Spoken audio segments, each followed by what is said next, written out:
I'm Isaiah Johnson, and this is 6 Engineering Marvels from Classical Antiquity to the Information Age.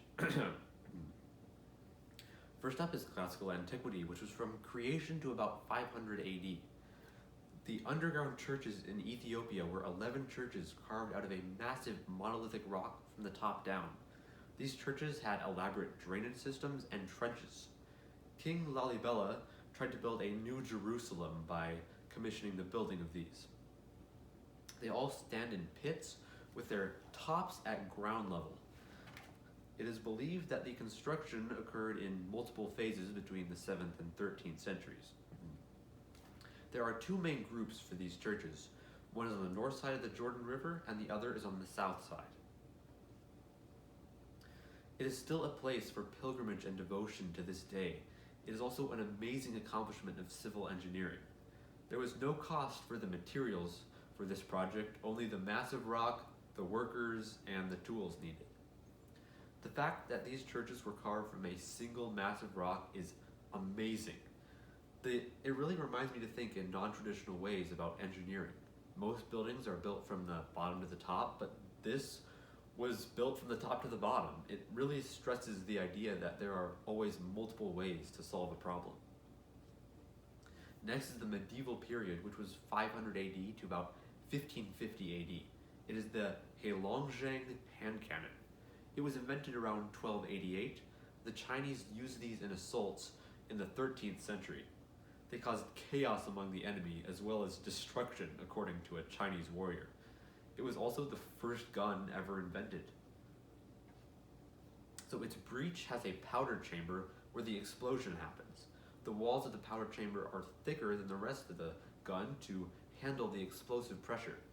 The touch hole is a small hole for the fuse, which is used to ignite the powder.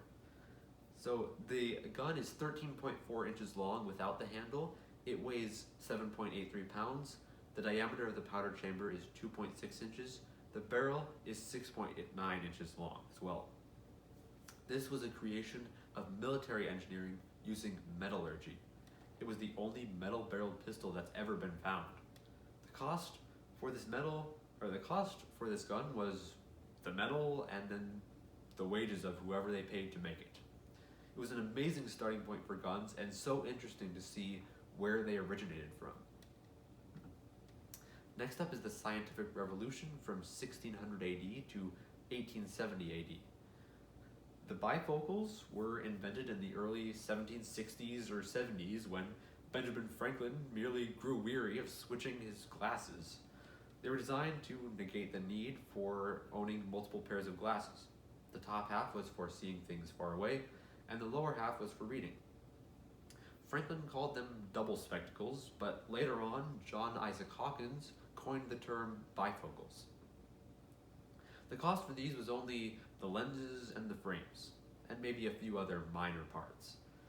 So there is some debate about whether Franklin actually invented the bifocals, or if he made a different version of them, or if they weren't popular until he made those.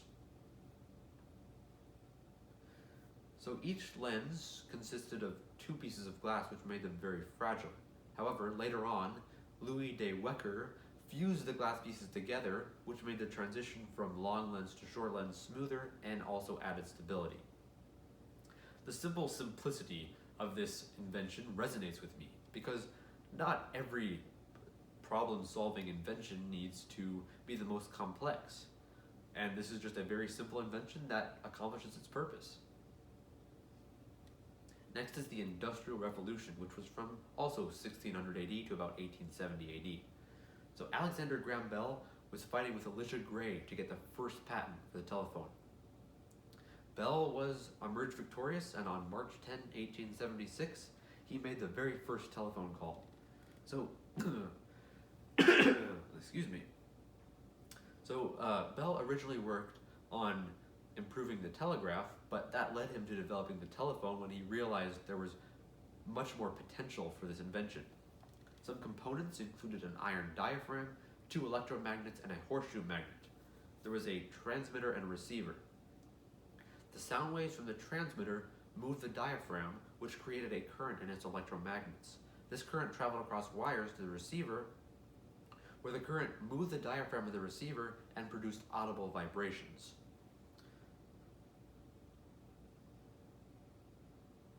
So Bell had a thorough knowledge of sound and acoustics. He was also an accomplished electrician. He used his mechanical and electrical engineering knowledge to construct the telephone. So the cost was unknown, but it was probably constructed with things that Bell had lying around and that he owned. His dedication to inventing the telephone is admirable. There were a lot of competitors who kind of had the same idea, but Bell was the one who broke through first. Next, in the Second Industrial Revolution, which is from 1870 AD to about 1970 AD, is the Empire State Building. So the construction on this started on March 17, 1930, and it only took 1 year and 45 days to complete. So it opened in 1931. It has 102 stories and is 1,454 feet high at its pinnacle. It weighs 365,000 tons. The exterior is made of 200,000 cubic feet of Indiana limestone and granite, 10 million bricks, and 730 tons of aluminum and stainless steel. It was the world's tallest building for 40 years after it was built. It is located on Manhattan's Fifth Avenue in New York. So it is an impressive work of structural engineers. The cost was about $41 million in 1931 to build it. The brilliance behind making a structure this tall is amazing. It demonstrates how much is possible within engineering and literally raises the ceiling of what is possible in the field of engineering. Finally, in the Information Age, which was 1971 AD to the present, is the Interlace in Singapore. It was commissioned in 2007 and completed in 2013. There are 31 apartment blocks that are 6 stories high and 230 feet long, surrounding massive 8 courtyards. These 1,040 units are staggered in a hexagonal pattern, the highest point of which is 24 stories. The total size is 170,000 square meters. This complex was designed strategically, although it might look random at first sight. The hexagonal shape allows for both natural lighting and good ventilation. It was also designed to foster a sense of community among the residents. So it was made of all steel, all concrete, all timber, mixed structure, and composite materials. So structural engineering was used to design this, and the total cost of the project was $1.4 billion. The sheer beauty of this building appeals to me. It is so complex and strategically built, yet so beautiful and inspiring. It makes you think that any crazy idea you can have could be made possible with the right planning. Well, this has been 6 engineering marvels from classical antiquity to the information age. Thank you.